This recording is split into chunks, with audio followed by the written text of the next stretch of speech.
Hi friends, అందరికీ నమస్తే. Day to day cooking ఛానల్కి స్వాగతం. ఈరోజు మన కుకింగ్ ఛానల్లో 2 లీటర్ల పెరుగు తీసుకొని గడ్డ పెరుగు మజ్జిగ చారు చేస్తున్నాను. మజ్జిగ చారు ఎలా చేయాలో దాని ప్రిపరేషన్ ఎలాగో మీకైతే చూపిస్తాను, చూసేయండి. మజ్జిగ చారుకు కావాల్సిన పదార్థాలు: 2 లీటర్ల పెరుగు, మజ్జిగ చారు పోపు కోసము పోపు దినుసులు, పసుపు, చిన్నుల్లిపాయలు కచ్చా పచ్చగా దంచుకోవాలి.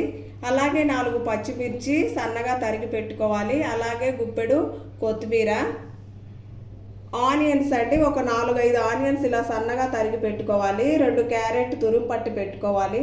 అలాగే 1 స్పూన్ అయితే మిరియాలు కచ్చా పచ్చాగా దంచుకోవాలి. అల్లం 1 ఇంచి అల్లము ఇలా సన్నగా తరిగి పెట్టుకోవాలి. అలాగే ఎండుమిర్చి.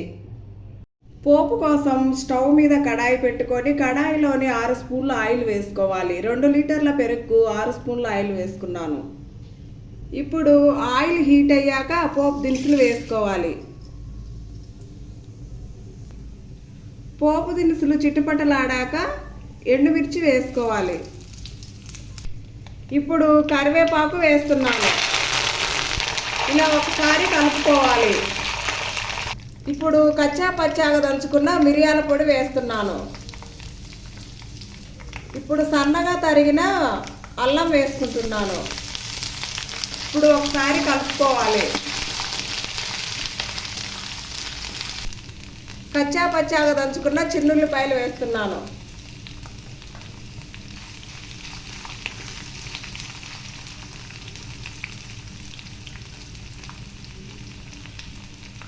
ఇప్పుడు సన్నగా తరిగిన పచ్చిమిర్చి వేసుకుంటున్నాను.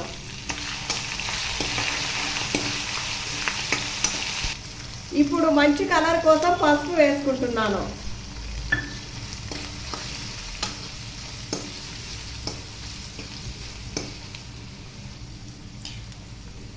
ఇప్పుడు తరిగి పెట్టుకుంటున్న ఉల్లిపాయ ముక్కలు వేసుకుంటున్నాను.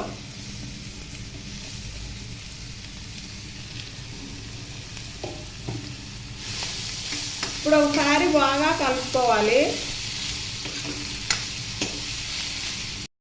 2 నిమిషాల తర్వాత 1 గ్లాస్ వాటర్ పోసుకోవాలి. ఇలా వాటర్ పోసుకొని ఇప్పుడు స్టవ్ ఆఫ్ చేసుకోవాలి. ఇవి చల్లారాలండి. ఇవి చల్లారేలోపు మనము పెరుగును ప్రిపేర్ చేసుకుందాము. మజ్జిగ చారు కోసం నేనైతే 2 లీటర్ల పెరుగు తీసుకొని ఇలా చిలికి పెట్టుకున్నానండి. చూడండి, ఈ మాదిరిగా అయితే చిలుక్కున్నాను. దీనిలో 1.5 స్పూన్ సాల్ట్ వేసుకోవాలి.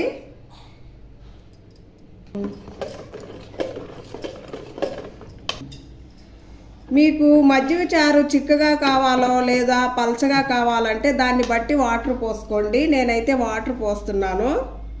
ఈ మాదిరిగా కలుపుకున్నామండి. చూడండి, పోపు ఇంగ్రీడియంట్స్ అయితే చల్లారిపోయిందండి. ఇప్పుడు దీన్ని మనం మజ్జిగలో వేసుకోవాలి. ఇలా వేసుకోవాలి. ఇవి చల్లారిన తర్వాతే వేసుకోవాలండి, లేదంటే మజ్జిగ ఇరిగిపోతాయి.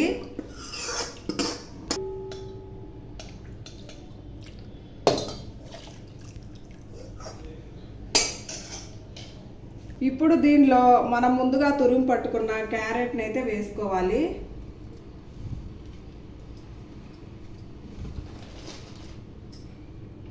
అలాగే సన్నగా తరిగి పెట్టుకున్న కొత్తిమీరను కూడా వేసుకోవాలి.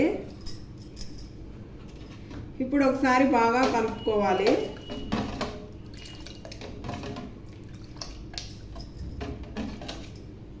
ఇది ఈ మాదిరిగా అయితే వచ్చిందండి. చాలా కలర్ఫుల్గా వచ్చింది కదా. ఇంతేనండి, చాలా సింపుల్, చాలా త్వరగా అయిపోతుంది. మీరు కూడా ట్రై చేయండి. ఇది రైస్లోకి అయితే సూపర్గా సెట్ అవుతుందండి. మనం రోజు కర్రీస్ అలాగే పెరుగు కూడా వేసుకొని తింటూ ఉంటాం కదా. అలా కాకుండా ఈ విధంగా ఒకసారి అయితే ట్రై చేయండి. చాలా సూపర్గా ఉండిద్ది. పిల్లలు కూడా చాలా ఇష్టంగా తింటారండి. ఇది చేయడం కూడా చాలా ఈజీ, తొందరగా అయిపోతుంది. వీడియో నచ్చితే లైక్ చేసి సబ్స్క్రైబ్ చేసుకోండి. Thanks for watching. Bye bye.